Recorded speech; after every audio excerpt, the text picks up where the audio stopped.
अच्छा, आज का जो हमारा टॉपिक है वो है repetition control structure. Repetition control structure के अंदर होता क्या है कि अगर आपने प्रोग्राम के अंदर आपने एक प्रोग्राम लिखा है और उस प्रोग्राम के अंदर आप एक पीस ऑफ कोड, एक लाइन या ब्लॉक ऑफ लाइन आप बार बार एग्जीक्यूट करना चाहते हैं, तो उसके लिए आप क्या यूज़ करते हैं? रिपीटिशन कंट्रोल स्ट्रक्चर यूज़ करते हैं। सी प्लस प्लस के अंदर मोस्टली हम फॉलो करते हैं तीन किस्म के रिपीटिशन कंट्रोल स्ट्रक्चर। एक हमारे पास होता है फॉर लूप, एक हमारे पास होता है वाइल लूप और एक हमारे पास होता है डू वाइल लूप। तो in the next couple of lectures, we will see the difference between the for loop, the while loop and the do while loop. हम इसके सिंटैक्स के बारे में भी बात करेंगे। डिफरेंट टेक्निक्स भी हम देखेंगे कि फॉर लूप के अंदर कौन कौन सी टेक्निक्स यूज़ होती है। फॉर लूप के थ्रू अगर हम कोई प्रॉब्लम सॉल्व करते हैं, फॉर लूप के थ्रू कैसे कर सकते हैं, वाइल लूप को यूज़ करके कैसे कर सकते हैं और डू वाइल लूप को यूज़ करके कैसे कर सकते हैं। अच्छा, कुछ स्टूडेंट्स अक्सर मुझसे पूछते हैं कि क्या जो रिपीटिशन कंट्रोल स्ट्रक्चर है they are the replacement for decisional control structure. Simply कि हम जो प्रॉब्लम इफ एल्स या नेस्टेड इफ से सॉल्व कर सकते हैं, क्या हम वो यूज़ कर सकते हैं फॉर लूप वगैरह से। तो सिलेक्शन कंट्रोल स्ट्रक्चर एक प्रोग्राम को कंट्रोल करने का अलग स्ट्रक्चर है और जो रिपीटिशन कंट्रोल स्ट्रक्चर है वो हमारे पास अलग स्ट्रक्चर है। सो हम स्टार्ट करते हैं जो हमारे पास most prominent repetition control structure है, दैट इज़ फॉर लूप। अच्छा, अब फॉर लूप को हम स्टार्ट कैसे कर सकते हैं? फॉर लूप को हम स्टार्ट कर सकते हैं फॉर कीवर्ड, उसके बाद पैरेंथेसिस। अच्छा, अब इस पैरेंथेसिस के अंदर हम तीन चीज़ें लिख सकते हैं। एक हमारे पास इनिशियलाइजेशन स्टेटमेंट, एक हमारे पास कंडीशनल स्टेटमेंट और एक हम लिख सकते हैं उसके अंदर इंक्रीमेंट या डिक्रीमेंट ऑपरेटर। ये हम चूँकि अभी स्टार्ट कर रहे हैं तो इस वजह से अभी फ़िलहाल मैं सिर्फ कह रहा हूँ कि हम इसके अंदर सिर्फ ये तीन चीज़ें लिख सकते हैं। Initialization as you know, for example मैं कहता हूँ int I is equal to 10, int I is equal to 10, ये मैंने एक वेरिएबल इनिशियलाइज़ किया। Let's see, let's say I is equal to 0। मैं कंडीशन लगाना चाहता हूँ कि आई इज़ लेस और इक्वल टू 10 और फिर मैं कहता हूँ कि आप हर दफ़ा जब आप लूप की बॉडी को एग्जीक्यूट कर लें तो उसके बाद आई की वैल्यू को आप इंक्रीमेंट कर लें 1 से। और अभी अगर आप लोग यहाँ पे देख लें तो मैंने जस्ट सिर्फ ये लिखा है, फार के अंदर मुझे एक अंडरलाइन नज़र आ रहा है, रेड कलर से अंडरलाइन हुआ है। ये मुझे एक एरर शो कर रहा है कि जी एक्सपेक्टेड अ डिक्लेरेशन, कि मैंने अभी तक कोई डिक्लेरेशन नहीं की। डिक्लेरेशन से मुराद अगर आप लोग ऊपर प्रोग्राम को देख लें तो मैंने इसके अंदर कोई मेन फंक्शन अभी नहीं लिखा। मैं यहाँ पे मेन फंक्शन लिख लेता हूँ और मेन फंक्शंस की मैं बॉडी यहाँ पे लिख लेता हूँ। ये मेरे पास मेन फंक्शन हुआ। अब अगर आप लोग देख लें तो ये मेरे पास यहाँ से ख़त्म हुआ। जो फार स्टेटमेंट यहाँ पे अब मुझे एरर दे रहा है, लेकिन लेट्स सी। अच्छा, इसके बाद ये मेरे पास फॉर स्टेटमेंट आ गया जिसको हम कहते हैं डिक्लेरेशन ऑफ फॉर। इसके बाद हम फॉर स्टेटमेंट को बॉडी प्रोवाइड करते हैं। अब मैं इसे कहता हूँ C out welcome to C plus plus. अच्छा, अब अगर मैं इस स्टेटमेंट को एग्जीक्यूट कर लूँ, रन कर लूँ, अगर मैं इस स्टेटमेंट को एग्जीक्यूट कर लूँ तो ये अगर मैंने रन कर लिया तो ये देख लें मेरे पास आउटपुट ये प्रोग्राम चल गया, लेकिन मैंने कोई आउटपुट यहाँ पे उस तरह ऑब्जर्व नहीं किया या आउटपुट मैंने नहीं देख सका। वो मैं क्यों नहीं देख सका?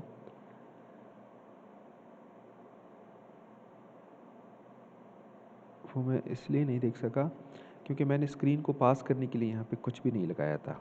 अब स्क्रीन को पास करने के लिए मुझे यहाँ पे कुछ ना कुछ लगाना होगा।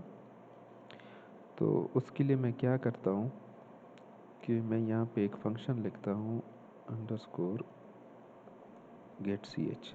ये अब मेरे पास क्या करेगा, जैसे ही मैं इसको रन करता हूँ तो अब ये मेरे पास देख लें, welcome to C plus plus, welcome to C plus plus 10 दफ़ा ये प्रिंट आ गया है, लेकिन मुझे पता नहीं चल रहा कि ये वाकई 10 दफ़ा है या नहीं है। तो उसके लिए मैं क्या कर लूँगा, मैं यहाँ पे एक जो इसके सीक्वेंस है एंड लाइन, मैं से कहता हूँ कि जब कभी ये स्टेटमेंट एग्जीक्यूट हो फिर उसके बाद आप क्या कर लें, नेक्स्ट लाइन पे चले जाएं। तो अब अगर मैं इसके आउटपुट को देख लूँ तो मेरे पास इसका जो आउटपुट है वो मेरे पास देख लें, ये मेरे पास आ रहा है। अच्छा, तो अच्छा अब यहाँ पे अगर थोड़ा सा इसको मैं एक्सप्लेन कर दूँ, तो ये मेरे पास इनिशियलाइजेशन स्टेटमेंट है, ये मेरे पास इनिशियलाइजेशन स्टेटमेंट है, इसके बाद ये मेरे पास कंडीशन यहाँ पे मैं चेक कर रहा हूँ, यहाँ पे मैं इंक्रीमेंट और डिक्रीमेंट कर रहा हूँ। अच्छा, एक चीज़ अक्सर स्टूडेंट क्वेश्चंस करते हैं कि अगर हम फार को बॉडी प्रोवाइड ना करें तो क्या होगा। लेट्स सी, पहले तो यहाँ पे ये जो इसको अगर मैं स्टॉप कर लूँ पहले, यस, तो अब अगर मैं इसको दोबारा रन कर लूँ या यहाँ पे मैं देख लूँ,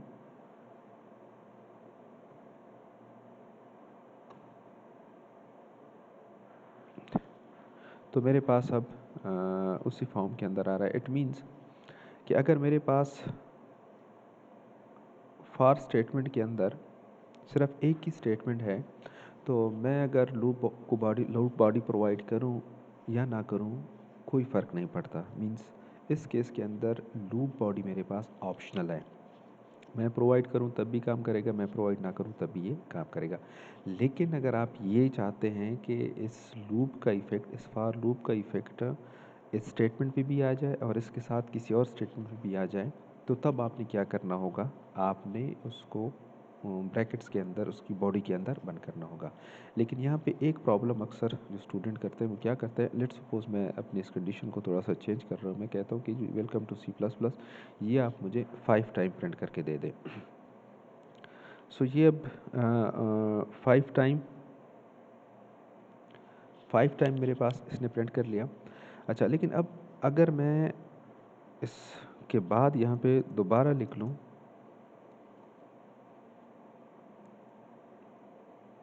अगर मैं यहाँ पे दोबारा लिख लूँ सी out I, C out I, तो यहाँ पे अगर आप लोग देख लें, अब अगर मैं इसको देख लूँ तो ये मुझे एरर दे रहा है, ये रेड अंडरलाइन हुआ हुआ है। एरर क्यों दे रहा है कि यहाँ पे मैंने आई को यूज़ कर रहा हूँ। एरर क्या है मेरे पास, पहले एरर मैसेज को देखते हैं। Identifier I is unidentified.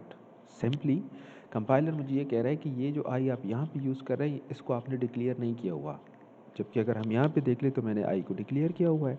तो फिर कंपाइलर मुझे क्यों एरर दे रहा है, कंपाइलर मुझे इसलिए एरर दे रहा है कि यहाँ पे जो मैंने इस वेरिएबल को मैंने यहाँ पे डिक्लेयर किया हुआ है, इसका स्कोप सिर्फ इस फार लूप तक है।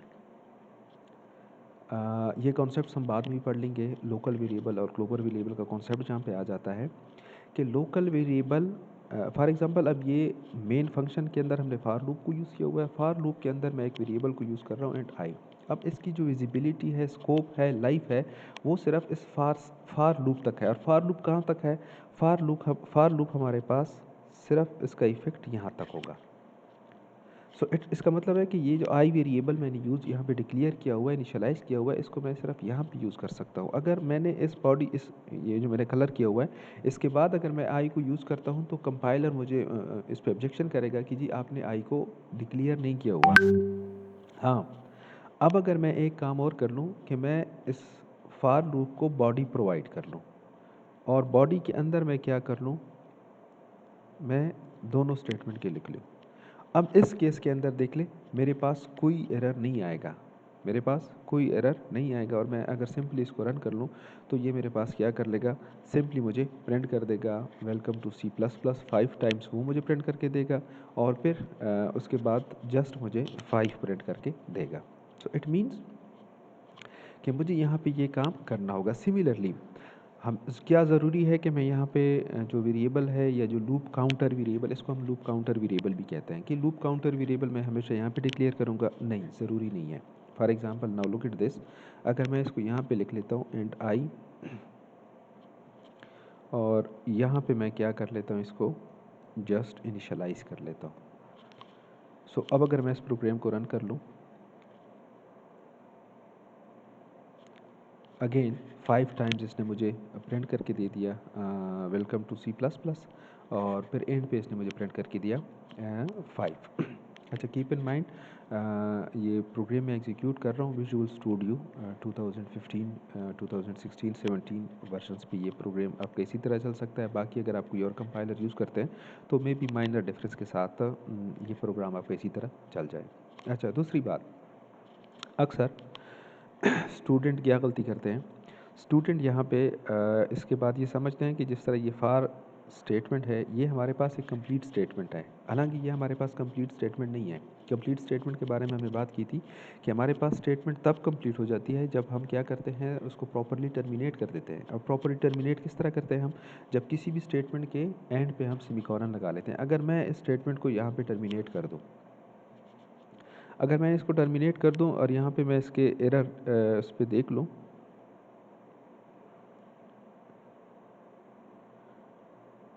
अब इसको मैं रन कर लूँ, लेट्स सी। अच्छा, अब इस केस में इसने मुझे एक दफ़ा प्रिंट करके दिया welcome to C plus plus, और फिर उसने मुझे प्रिंट करके दिया 6।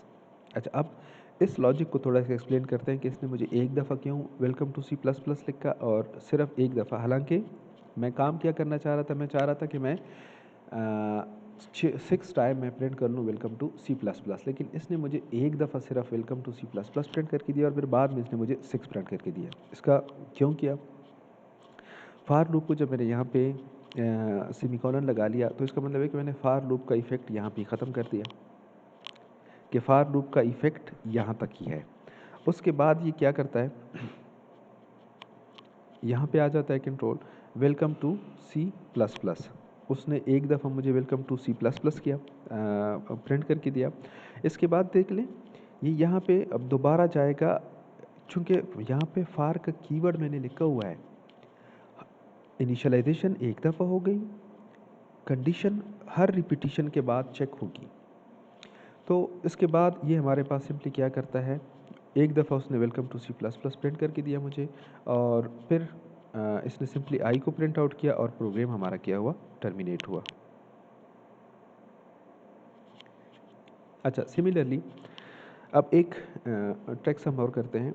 अगर मैं आई को, but logically this is not true. अगर आप इस प्रोग्राम को देख लें, जिस तरह मैंने इसको सेमीकोलन के थ्रू लगाया, इसके एंड पे सेमीकोलन लगाया हुआ है, लॉजिकली ये ठीक नहीं है। लॉजिकली क्या है, लॉजिकली आपके पास फार लूप के बाद टर्मिनेटर नहीं होगा, और आपने क्या करना होगा, आप ये चाहते हैं कि इस फार लूप को यूज़ करके मैं क्या कर लूँ, welcome to C plus plus मैं 5 6 या जितनी भी दफ़ा आप प्रिंट करना चाहते हैं प्रिंट कर लें। अच्छा, दूसरी बात, इस प्रोग्राम को लेट्स इसको मैं थोड़ा सा कर लेता हूँ कमेंट, तो मैं जस्ट 6 टाइम मेरे पास प्रिंट होगा welcome to C plus plus. अच्छा, अब स्टूडेंट अक्सर इस एक चीज़ में कंफ्यूज हो जाते हैं। अगर मैं यहाँ से ये हटा देता हूँ इक्वल, अब मैंने सिर्फ इक्वल साइन हटा दिया, अब मेरे पास welcome to C plus plus कितनी दफ़ा प्रिंट होगा, welcome to C plus plus मेरे मेरे पास इस दफ़ा 5 टाइम प्रिंट होगा। 5 टाइम क्यों प्रिंट होगा, क्योंकि मैं यहाँ से 0 से स्टार्ट कर रहा हूँ, 0 1 2 3 4 एंड 5। मतलब ये 5 से लेस होगा, 5 से लेस होगा तो कितनी दफ़ा ये लूप चलेगा, 4 टाइम्स तक चलेगा। यहाँ से 0 से स्टार्ट है, सो 0 1 2 3 4, सो 5 टाइम ये मेरे पास प्रिंट होगा, 6 टाइम ये मेरे पास प्रिंट नहीं होगा। हाँ, अगर मैं यहाँ पे सेमीकोलन लगा लेता हूँ तो अब मेरे पास ये क्या होगा, अब ये मेरे पास 6 टाइम ये प्रिंट होगा। अच्छा, अब अगर मैं ये इनिशियलाइजेशन यहाँ से हटा देता हूँ, मैं इनिशियलाइजेशन यहाँ पे कर लेता हूँ, और ये इनिशियलाइजेशन मैं यहाँ से हटा देता हूँ। अब यहाँ पे देख लें, मैंने जैसे ही उसको हटा दिया, यहाँ पे मुझे उसने जो रेड लाइन, विजुअल स्टूडियो के अंदर ये एक खासियत है कि वो जब कभी आप कोई एरर जनरेट करते हैं या एरर कर लेते हैं, कोई सिंटैक्स एरर हो जाता है आपसे, तो वो आपको उसी वक्त अंडरलाइन करके दे देता है। अब यहाँ पे अगर मैं कर लूँ expected A semicolon, expected a semicolon. Expected a semicolon से क्या मुराद है? एक्सपेक्टेड अ सेमीकोलन से मुराद ये है कि यहाँ पे वो कहता है कि आपने हमें एक सेमीकोलन, जो कंपाइलर है उसकी रिक्वायरमेंट है कि आपने यहाँ पे एक सेमीकोलन दे देना है। अब जैसे ही देख ले मैंने सेमीकोलन यहाँ पे लिखा, यहाँ से वो जो एरर था वो ख़त्म हुआ। अब अगर मैं इस प्रोग्राम को रन कर लूँ तो मेरे पास ये प्रोग्राम उसी तरह उसने मुझे 6 time welcome to C plus plus print करके दे दिया। सिमिलरली अच्छा, अब अगर मैं ये तो मैंने जो इनिशियलाइजेशन थी वो मैंने ऊपर कर ली। मैं एक कंडीशन, अच्छा सॉरी, कंडीशन को आप लोग ऊपर नहीं कर सकते। कंडीशन को ऊपर इसलिए आप ऊपर नहीं कर सकते कि इनिशियलाइजेशन लूप बॉडी के अंदर सिर्फ एक दफ़ा एग्जीक्यूट होता है, वो एक दफ़ा यहाँ पे हो गया। कंडीशन ने बार बार चेक होना आता है। अब अगर कंडीशन भी आप लेट्स सपोज आप यहाँ पे कंडीशन भी लगा लेते हैं कि I is lesser equal to 5, problem क्या होगी? यहाँ से मैं इसको हटा देता हूँ। यस, मेरे प्रोग्राम के अंदर कोई एरर नहीं है। अगर यहाँ पे हम देख लें कोई एरर मेरे पास नहीं होगा। लेकिन आप देख लें हम क्या कहते हैं कि लूप की बॉडी, जब भी लूप की बॉडी एग्जीक्यूट हो सबसे पहले कंडीशन चेक हो कि क्या ये कंडीशन ट्रू है या नहीं है। अच्छा, इनिशियलाइजेशन सिर्फ एक दफ़ा होती है लूप लाइफ के अंदर, अब वो एक दफ़ा हो गई। अच्छा, अब ये यहाँ पे आ गया कंट्रोल कि I is lesser equal to 5, I के अंदर इनिशियल वैल्यू 0 है, 0 is lesser equal to 5, it's okay, कोई इशू नहीं है। अच्छा, यहाँ पे जब आ जाता है वो कहता है okay initialization is done somewhere. Compiler ये ज्यूम कर लेता है कि ये जो सेमीकोलन है इसका मतलब है कि इनिशियलाइजेशन इज़ डन समवेयर। उसके बाद कंपाइलर सर्च करता है कंडीशन को। सो कंडीशन भी वो कहता है कंडीशन भी कहीं हो गई है, वो ये सेमीकोलन, वो सेमीकोलन को देख लेता है कि इट्स ओके कंडीशन भी कहीं एग्जीक्यूट हो गई है। सो वो कंडीशन लेट्स सपोज हम कहते हैं ये है, यहाँ पे इस कंडीशन के मुताबिक मेरे पास आई की वैल्यू 5 से कम है, सो कंडीशन इज़ ट्रू। सो उसके बाद ये स्टेटमेंट एग्जीक्यूट कर लो। लेकिन उसके बाद जब एक दफ़ा स्टेटमेंट एग्जीक्यूट होगा, दूसरी दफ़ा जब ये फॉर एग्जांपल आई की वैल्यू इंक्रीमेंट होगी, इंक्रीमेंट करने के बाद कंडीशन दोबारा चेक होगी, नहीं होगी। सो ये आपके पास ये जो लूप बनेगा ये आपके पास एक तरह से एक इनफाइनाइट लूप बन जाएगा। ये देख लें मेरे पास आउटपुट आ रही है लेकिन इनफाइनाइट लूप आ रही है मेरे पास, मतलब क्योंकि मैं कंडीशन बार बार चेक ही नहीं कर रहा। हाँ, अगर फॉर एग्ज़ाम्पल आपसे कोई टेक्निकली ये बात पूछ ले, मैं इस लूप की बॉडी को यहाँ पे कमेंट कर रहा हूँ, मैं यहाँ से ये भी हटा देता हूँ। सिंपल मेरे पास प्रोग्राम, अब फार 2 सेमीकोलन और पैरेंथेसिस। अब इस प्रोग्राम को मैं रन कर लेता हूँ, obviously this program will run. इसके अंदर कोई लॉजिकल गलती नहीं है, कोई सिंटैक्स गलती नहीं है। क्यों नहीं है? कंपाइलर सिर्फ रिक्वायर्ड करता है कि आपने क्या करना है, आपने फार 2 सेमीकोलन, अब initialization, condition, increment. Increment decrement depend करता है सिचुएशंस पे कि क्या सिचुएशन है, पॉसिबल है नहीं है। इसी तरह इंक्रीमेंट मैं पहले कर सकता हूँ, कंडीशन मैं पहले लगा सकता हूँ। सो अगर आप इस तरह कर लेते हैं कि फॉर पैरेंथेसिस और उसके अंदर 2 सेमीकोलन लगा लेते हैं तो कंपाइलर को इस पर कोई ऑब्जेक्शन नहीं, वो कोई एरर जनरेट नहीं करेगा। सो ये एक इम्पॉर्टेंट ट्रैक्स है। अक्सर स्टूडेंट के सामने अगर इस तरह कोई टेक्निकल बात आ जाती है तो वो अगर इस लाइन को देखें तो वो कहते हैं कि system will generate in error. लेकिन यहाँ पे अगर हम लोग देख लें तो यहाँ पे मुझे सिस्टम कोई एरर जनरेट करके नहीं दे रहा। क्यों नहीं दे रहा? क्योंकि मैंने जो कंपाइलर की रिक्वायरमेंट है कि फार कीवर्ड मैंने लिखा, पैरेंथेसिस है, 2 सेमीकोलंस है, इनिशियलाइजेशन किसी और जगह पे हो गई, इंक्रीमेंट कंडीशन किसी और जगह पे चेक हो रही है, इंक्रीमेंट डिक्रीमेंट मैं नहीं कर रहा, so there is no problem. लेकिन again logically this is wrong. Logically क्यों रॉन्ग है कि हमने फॉर लूप के अंदर इनिशियलाइजेशन भी करनी होती है, कंडीशन भी चेक करनी होती है और हमने वहाँ पे इंक्रीमेंट डिक्रीमेंट ऑपरेटर भी लगाना होता है। अच्छा, दूसरी बात, अगर मैं लेट्स जो कुछ मैंने लिखा हुआ था वो मैं पहले से लिख लेता हूँ और जो इनिशियलाइजेशन मैंने की थी वो मैं दोबारा यहाँ पे कर लेता हूँ। अच्छा, अब क्या मैं ये ऑपरेटर्स हमेशा सिर्फ इस तरह लगा सकता हूँ, सिर्फ लेस देन ऑपरेटर या ग्रेटर देन ऑपरेटर मैं सिर्फ ये लगा सकता हूँ? नहीं, मेरे पास कई रिलेशनल ऑपरेटर हैं। जिस तरह ये मैंने लिखा हुआ है less than or equal to, इस तरह मेरे पास हो सकता है greater or equal to, greater than, less than, not equal to, etcetera. Similarly मेरे पास लॉजिकल ऑपरेटर्स भी हो सकते हैं। अब वो लॉजिकल ऑपरेटर्स मेरे पास कौन कौन से हो सकते हैं, मैं कैसे यहाँ पे यूज़ कर सकता हूँ फॉर लूप के अंदर, ये हम इंशाल्लाह अपने नेक्स्ट लेक्चर में डिस्कस करेंगे। Thank you very much.